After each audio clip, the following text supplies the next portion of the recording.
C and an A and an M and a B. Pete White. Does a green bib really give you superpowers? I pooed myself. And I really mean that. Hello and welcome to the video. So I was really in the mood to make a vlog, make a video, put something out. Obviously with Corona and the old lockdown, it's been quite tricky to make any sort of content because, you know, you can't go and talk to anyone. So I just thought I'd try a little YouTube Q&A. So I put a little something out on Instagram, and thank you very much to everyone that sent in a question. Some were highly inappropriate, so will not be answered. For anyone that doesn't, hopefully this is a good chance just to get to know me a little bit better. So please, before we start, like the video, subscribe to my channel if you haven't already, sit back, relax, and enjoy the rest of the video.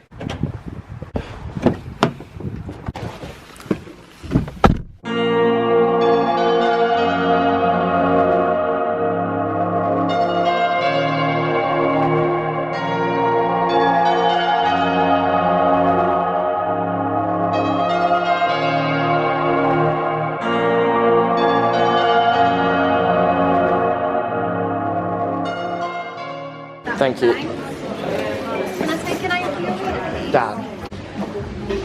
Coffee or rugby?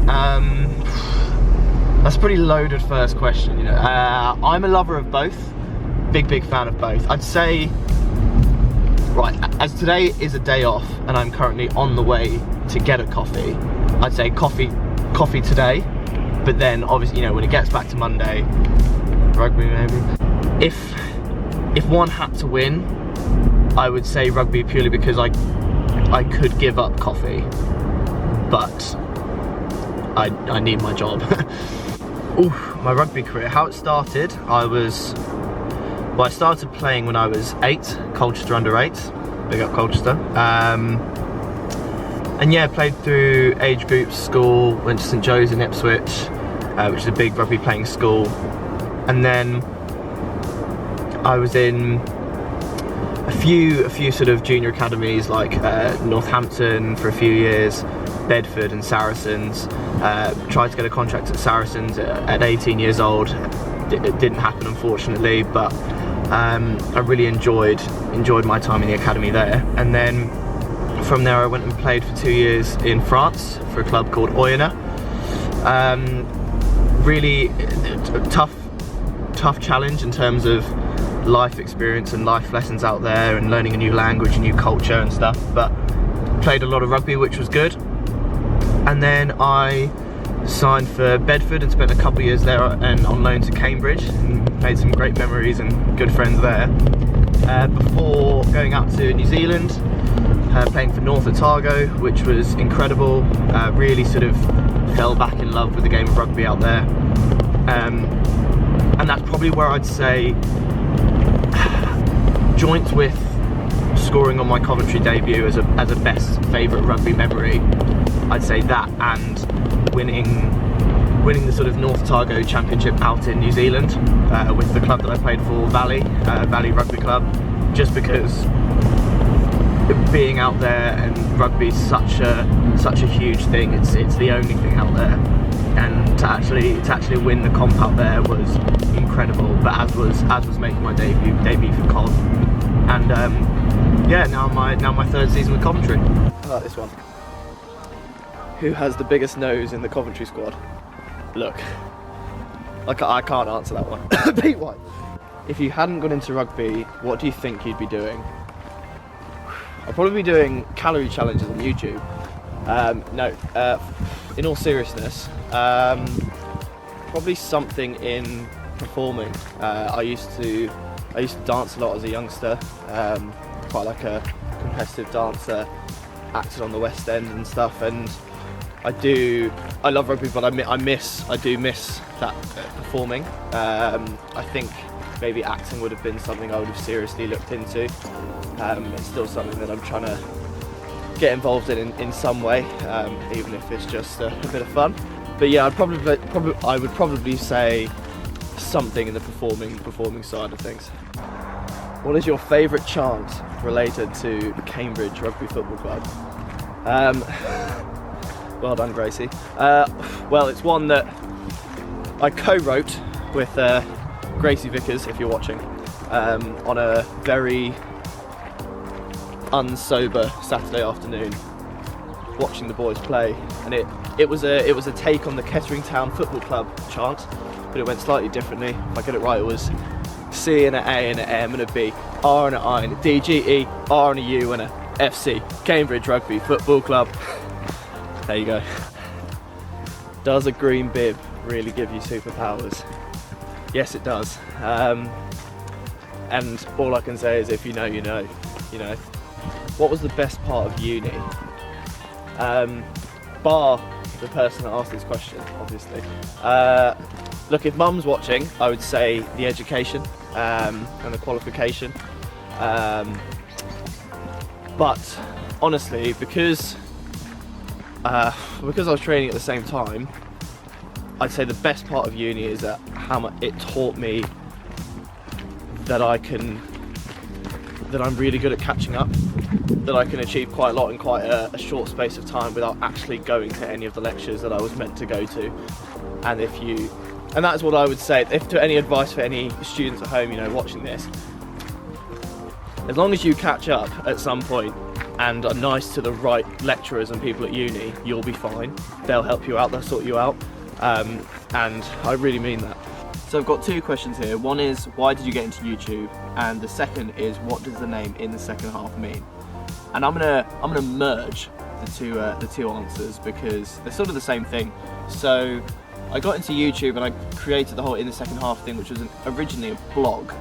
And if you go back and read the first blog, which I think is called like Here Goes Nothing, it essentially explains that I love what I do every day, which is play rugby, but I did feel like there was another side of me that I was not showing, not necessarily not showing the world, but not showing myself. And I felt like there was, you know, as cheesy as it is, I felt like there was a bit more to me.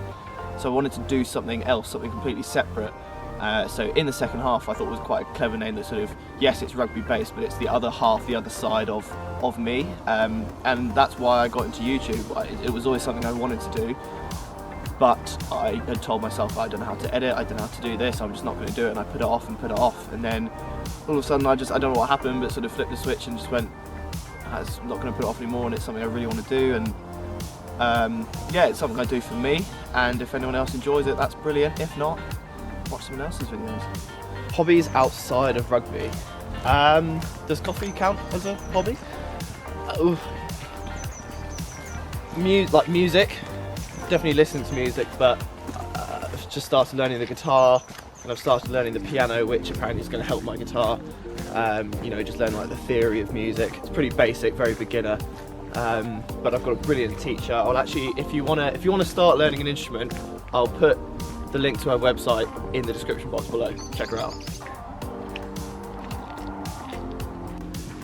Who influenced you most as a coach? Yes, it's you, Dad. How do you maintain such an oily chassis? I really don't. I'm doing my best, but the flat whites are taking their toll slowly but surely. Mate, that's it. That's so exciting. What is your most played song recently on Spotify? Let's check it out. Flavor by Losky, featuring Stormzy, has been on repeat. Afterglow, Ed Sheeran, the entirety of Shawn Mendes' album. I've spoken about that before. If you don't know, you should know, and if you didn't know, you do know. What else have we got here? Oh, load of stuff. Heady One, H, obviously, and yeah, a bit of everyone. A bit of Ezra, a bit of Beebs, Taylor, obviously. Yeah, cheeky bit of Mozart as well. Don't forget about the big man. Rest up. Okay, so I'm going to merge two questions together again. What is your biggest achievement outside of rugby, and what is your most embarrassing moment? I would genuinely say that one of my biggest achievements ever was avoiding what would have potentially been the most embarrassing moment of my life. It was year 9, like a games lesson, and they just said, we're doing cross country. And back in year 9, I was very anxious, I was very competitive, and like everything mattered, you know what I mean? Like if there was going to be cross country, I'd have to win it. And I got very nervous when I heard the news at lunchtime that we were running in the afternoon. So the nerves just built up, and it got to the games lesson, and I did win the race, which was brilliant. But as I